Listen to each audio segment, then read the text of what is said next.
Video games are supposed to be hyper-real, more than reality, above. But some missions go well above and beyond even that. Hi folks, it's Falcon, and today on GameRanks, 10 of the most over-the-top missions in video games. Starting off at number 10, it's Uncharted 3's Stowaway. This is an absolute classic. The Uncharted series has always been about over-the-top action, but arguably their most audacious and over-the-top moment happened around the midpoint of the third game of the series, Uncharted 3: Drake's Deception. As usual, Nathan Drake is in a race to discover a lost city, this time the lost city of Ubar, or the Atlantis of the Sands. Shockingly enough, at no point during the game is the joke Sandlantis made. When he finds out the bad guys are airdropping supplies in the desert, he stows away in the supply plane. That's obviously when things go wrong. He basically gets immediately caught by somebody and then, in a panic, pulls the lever to open the cargo hold of the plane. So things are already pretty out of control. You fist fight a guy on an open ramp in a moving plane, and Drake only manages to finish this guy off by releasing the cargo.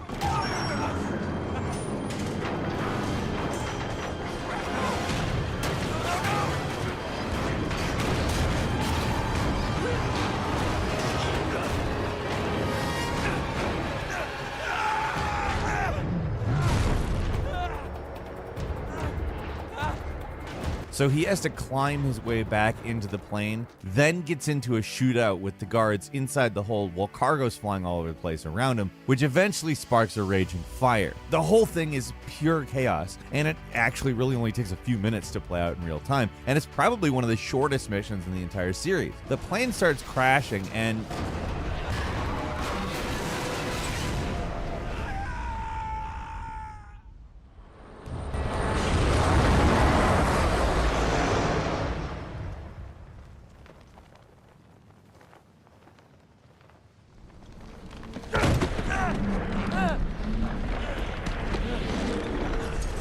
it's no wonder they pretty much used it wholesale in the new Uncharted movie. The only downside, at least for me, is that it's so chaotic and crazy that the first time I played it, I kept dying in the shootout, which kind of slowed down the pace and spoiled it a little. Perfect. Number 9 is Doom Eternal's Mars Core. It's a completely over-the-top game, Doom Eternal, but for the most part, the actual mission's pretty straightforward. Go here, kill that thing, and that's about it. There's one mission in Doom Eternal, however, that is as gloriously insane as they get, and it's a pretty awesome level to boot. Your main goal for most of this game is to locate these 3 Hell Priests and kill them, like standard Doom guy stuff. The only problem is the last one is hidden deep in the core of the planet Mars. This would normally be a pretty difficult place to get to, but remember what we're talking about here and who. It's Doom, and the Doom Marine has a kind of sledgehammer-style approach to problem solving, and he's got a pretty big sledgehammer for use in this particular problem. So instead of trying to find some secret pathway to the Mars core, he just commandeers the BFG 10,000 cannon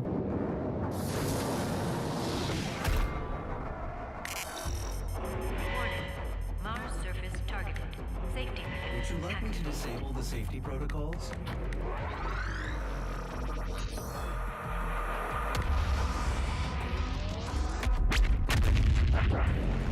blows a hole in Mars. Now that alone would be over the top as it is, but the rest of the level has you platform through the chunks of Mars that you just blew up. So the concept is ridiculous, but it's actually so satisfying, it's hilarious. Just seeing how actual normal humans react to your guy is great too. Like, nobody wants to stand in your way, even if you're going to blow up a huge chunk of Mars and no one wants you to do it. It's an all-around awesome mission, and by far the most ridiculous thing that's ever happened in a Doom property. I mean, other than the completely insane novelizations.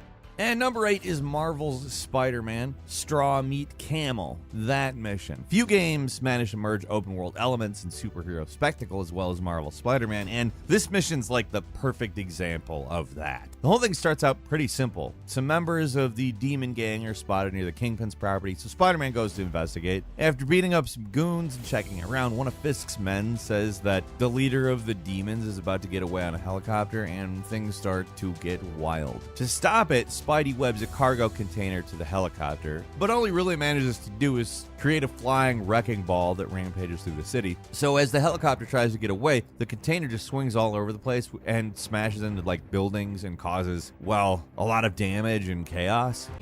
Did that just happen? Yeah. All the while you're dodging missiles, trying to pull off parts of the helicopter while enemies attempt to knock you off. The whole thing is like this incredible spectacle that's clearly meant to be one of the centerpiece moments of the whole game. And what's really impressive about it was how this whole scripted event took place in the actual open world in a completely seamless manner. Like, very few open world games actually bother causing damage to the environment, but this game went totally nuts with it, and it made the mission all the better. And number 7 is Call of Duty Black Ops 2, Cordis Day. There's so many ridiculous missions in the Call of Duty series, we could probably dedicate an entire list just to that. But for today, we're going to narrow it down to one, at least for now. The penultimate mission to Black Ops 2 is absolutely nuts. If you don't remember it, the bad guy, Raul Menendez, successfully takes over the drone fleet and attacks Los Angeles. Like, things start off ridiculous from the get-go, with you in an armored car protecting the president from swarms of drones before being forced to exit and deal with the army of terrorists taking up the streets. So basically, it's just nuts at that point. Drones are attacking everywhere. There's people and cars running all over the place. It seems like everybody and their mother is in town for some reason, and they're all trying to assassinate the fictional president. Really adding to the craziness, you eventually enter the pilot seat of a jet fighter who gets to dogfight with the drones while flying in between buildings. Onboard tracking signals lost. Okay. Uploading the Skybuster code to you. And it doesn't end there. You're shot down. You're forced to parachute to safety afterwards. And it's shocking because, as ridiculous as everything else is, they actually don't make you fight drone enemies on your way down. Like, I feel like maybe they thought that was a step too far, and I think that that's funny because the whole thing is pure chaos. The pacing in most Call of Duty games is, I mean, you could charitably call it relentless, but this mission is so nuts and throws so many crazy things at such a rapid pace, it almost melts your brain. And number 6 is Gears of War 2's Intestinal Fortitude, the one with the giant worm. It's kind of less over the top in a crazy action way and more over the top in how audacious and gross it is. Like, here's the rundown. There's sinking cities, there's a giant worm. Okay, that is what you need to understand. So now you're up to speed. What happens is that while trying to extract from the starting mission gone wrong, the squad is attacked and swallowed whole by this gigantic creature called the Riftworm. So they're trapped inside and have to figure out a means of escape, which mostly involves crawling through the ruins of all the stuff that the creature has eaten, fighting off nasty creatures that live inside it, and eventually just straight up chainsawing its suitably enormous heart. The final sequence has you cutting through this creature's arteries while the room literally fills up with blood. And if you don't move quick enough, you can actually drown in this area. At the end, Delta manages to chainsaw their way out, like literally chainsaw out of the creature from the inside. But even after all that, the squad doesn't get to go home. They're just given new orders. Like, at least let these guys take a shower. Can you imagine the kind of diseases a giant worm monster has?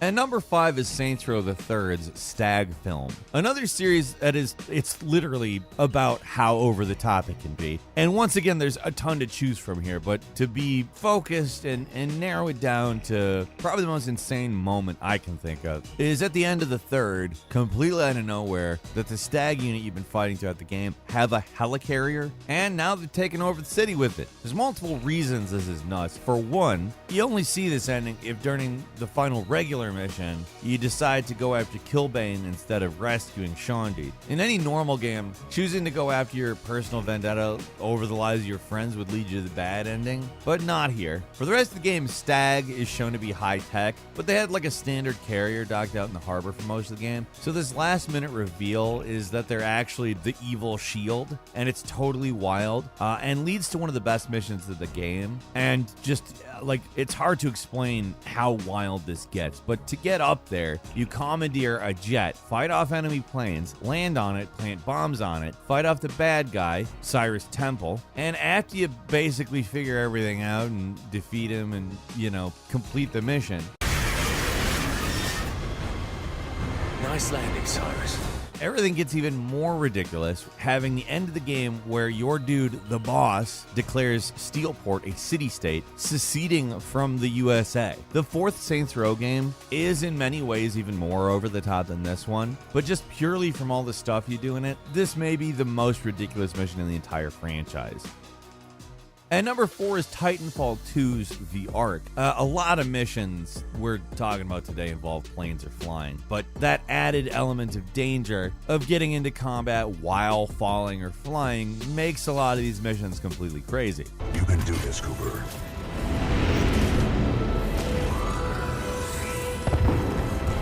Just like before. Not exactly. There are significantly more variables to throwing between two moving platforms. Good luck.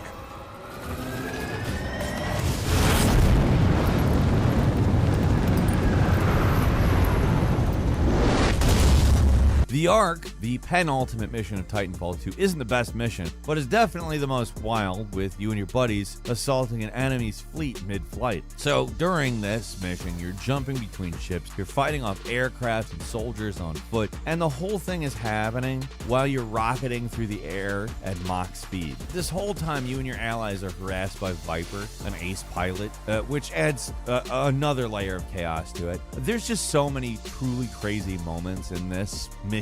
Like this part where you use a dropship as a platform to wall run into the enemy hangar.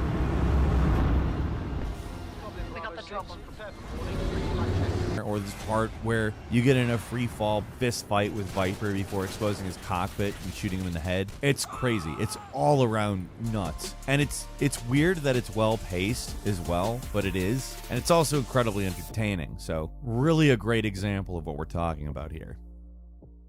And number 3 is Minor Turbulence in Grand Theft Auto 5. Yep, another airplane mission, but an absolute classic. In it, Trevor hears that some Merryweather security weapons are being transported on a cargo plane, which is currently circling around Fort Zancudo. In standard Trevor fashion, he goes all in on this one with no plans or backups. He just grabs a Duster, which is basically a prop plane, and then decides to attack a heavily armed mercenary company's weapons transport. Now, if it weren't a Trevor mission, this would probably already be over the top, but it is a Trevor mission, so things take a turn when Trevor gets close to the plane, which responds by opening the cargo doors and having soldiers fire rockets at you. To get in, you ram the plane in the cargo hold, get out, and shoot any Merryweather agents you see, all while trucks stowed in the cargo section start getting sucked out of the plane around you. Then you take control of the plane, which seems like it would be the end, but then 2 fighter jets appear that shoot the plane down and force Trevor to bail. Even in terms of some of the crazy missions that have appeared in previous GTA games, this is probably one of the craziest, just from the pure audacity of hijacking a military transport with a crop duster. And number 2 is Venus from the recent Wolfenstein games, which have their fair share of crazy stuff, but nothing beats the Venus mission. There's so much about this that's just bizarre, baffling even. To call it anything other than truly over the top would be absolutely wild. It'd be over the top itself. For one thing, it's set on Venus, like the planet Venus, which you travel to on UFOs. Yep, why you're going there is simple, of course. The Nazis, who have taken over the world in this universe, have this fail-safe system called Odin that'll bring about the end of the world if a revolutionary movement manages to get too powerful. So you have to find the secret code to deactivate Odin before the revolution can really start. So how they get that is completely insane. BJ assumes the role of an actor auditioning for a propaganda film that is about him, which is a pretty ballsy move in of itself. And for some reason, it's being filmed on Venus. When you get to Venus,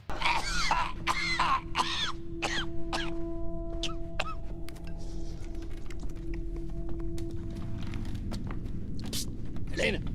you find out the movie is actually being directed by Adolf Hitler, and what follows is a totally insane scene where the Fuhrer kills the other actors, pisses himself, and then is just generally gross and pathetic. Wolfenstein 2 is already one of the craziest FPS games out there, but this mission really takes everything to the next level.